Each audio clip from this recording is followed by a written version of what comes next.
Hey everyone, so another Arcane deep dive. This time we're looking at episode 2. Another quote from this episode because, hey, Silco has a lot of great quotes from this entire series. I love them. So we're looking at basically not only the content of the quote itself, but how this kind of relates to rest of this show, and not only that, a little bit of interesting direction that's going on in this scene. So we're going to look at this bit by bit here. So first off, Silco is looking at Derek, who is of course positioned off screen here. Okay, pulls on knife. Now, what's really interesting here is what Silco learned as a boy is something he shares not only with Derek, but also shares with Jinx later on. So, similar types of things. So, Silk always sees himself almost as someone who is offering wisdom to the younger generation, even though it may be a little twisted. But it's an interesting thing. Oh, and if you haven't noticed yet, Derek has a black eye, so he's seen better days. Okay, if you didn't notice here, this sound is just so odd. Think about it. Now, if you were to take something metal, like for example, like a metal ruler or something, and touch it against your face, what kind of sound would it make?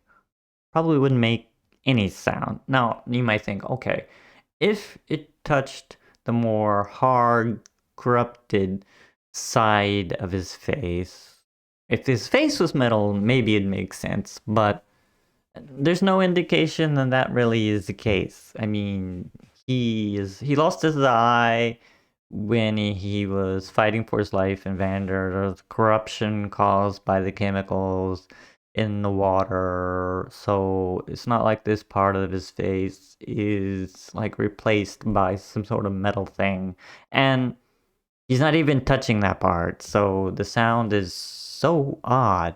It's just kind of my my eerie or menacing for effect, but makes no sense. So I was like, okay, sure, whatever.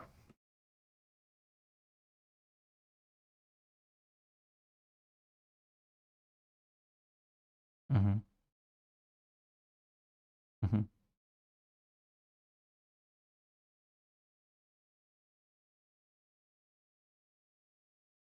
Now, this is really interesting because after he says power, he actually takes the knife and throws it away. So you would actually think like a symbol of power would be like some sort of weapon or tool like the knife. But he's like, whatever. This is not even a symbol of power. It's a small knife.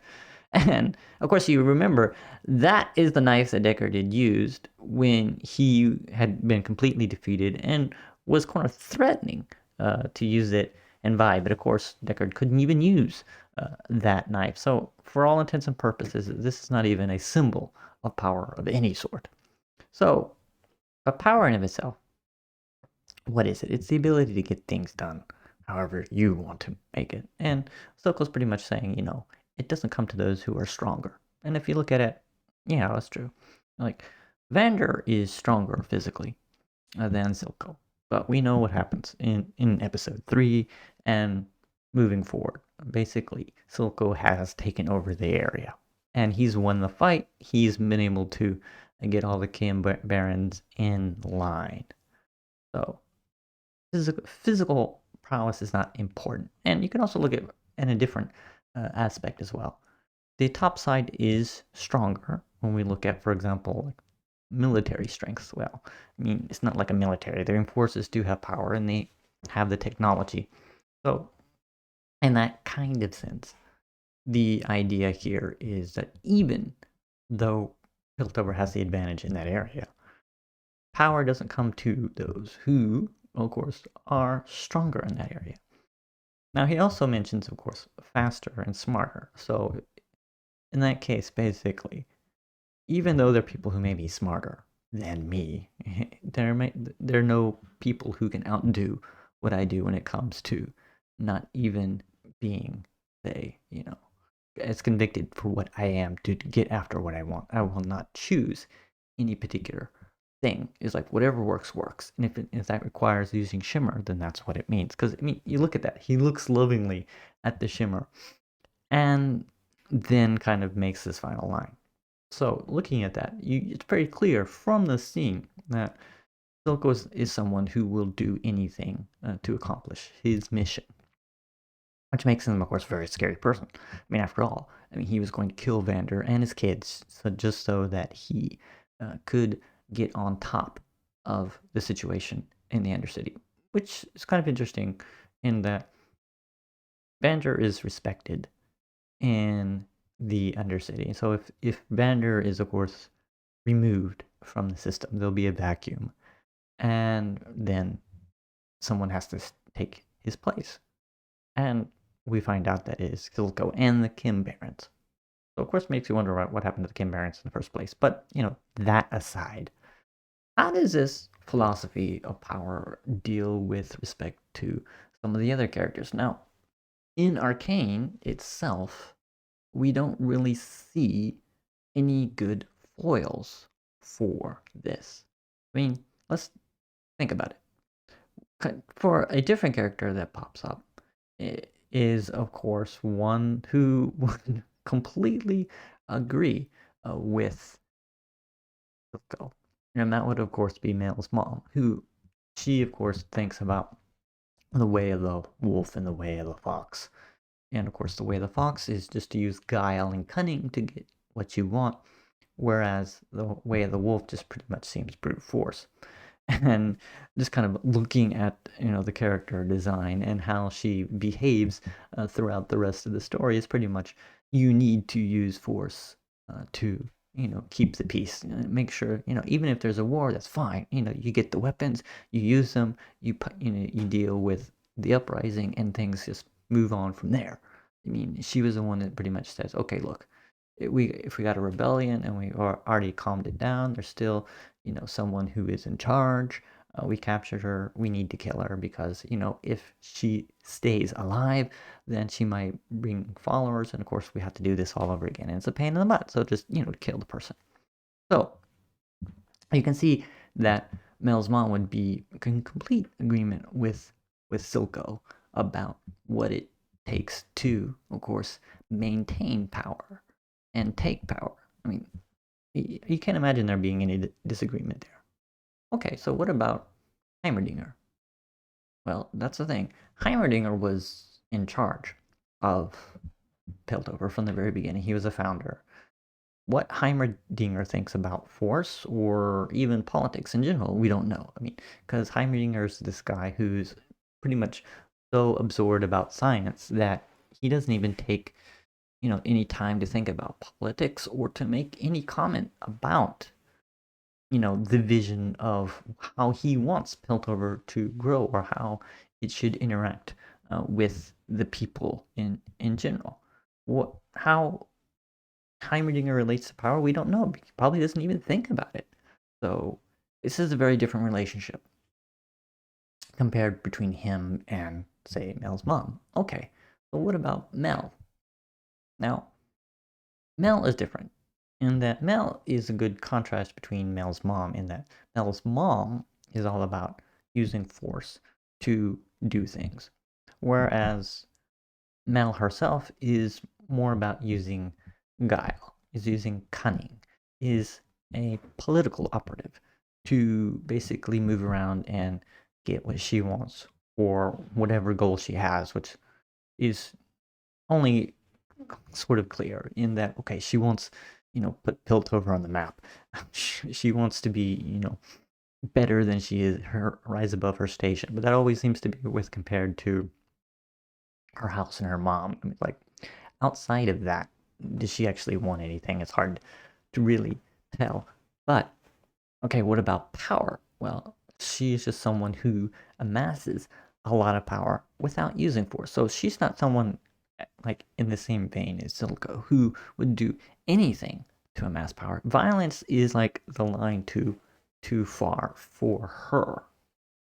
So that kind of is an interesting comparison between her and Silco with respect to that. Okay, so what about Jace? Now, Jace is also an interesting character in that we don't know. I mean, Jace, of course, is someone who basically threw Heimerdinger out of office because Heimerdinger wasn't doing enough, and Heimerdinger pretty much was going to be the one who was going to remove the hex core, even though it had a chance to help Victor.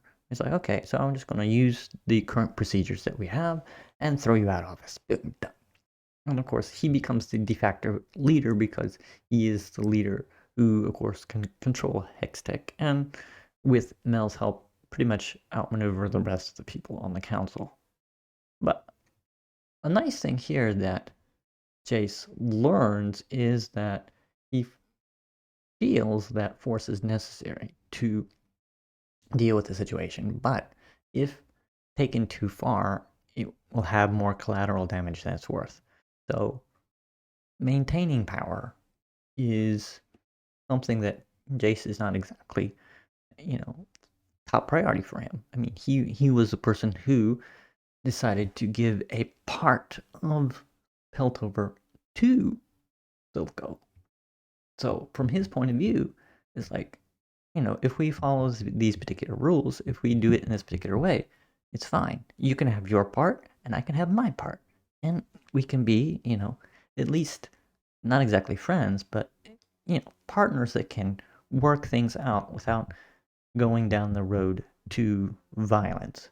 So here, even in this particular case, uh, Jace and, of course, Mel don't particularly like to choose a violent option, but Jace is more likely to use it if he feels it is necessary.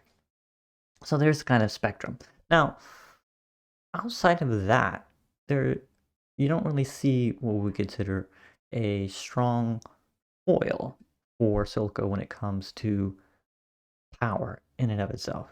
It's like, okay, power is something that you would either use force or use politics. But is there someone that says, look, you need to follow these particular guidelines? Someone who's explicitly stating that. Someone who is very clear about setting clear ethical guidelines about what is the right way to use power or what is not the right way to use power. We don't see that character per se.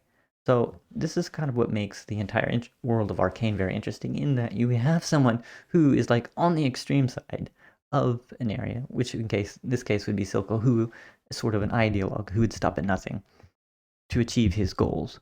And that sort of changes a little bit towards the end of the series. And then we have other characters who kind of sit around that. Someone who basically agrees with Silco, or someone who just has no clue, or someone who is not in with the violence thing, but, at least as far as politics is concerned, about her own personal aggrandiment or the improving power for Piltover itself, is kind of like that. But even when you have someone who is sort of not quite as extreme as Silco, but at least willing to use violence when it's necessary, you still don't have someone who is, shall I say, more selfless, so to speak, working towards the quote-unquote greater good. And that's kind of an interesting missing piece in Arcane, and also in this particular world, is you don't see that type of person. The closest you'll ever will get will be Caitlyn. But of course, Caitlyn, what she thinks of power and what's the proper way of governing, we still don't know yet. But it's kind of an interesting thing that could be explored later on in the next series. But anyway, so we're going to look at another Silco quote at a later date, and I'll see you in the next video. Bye bye.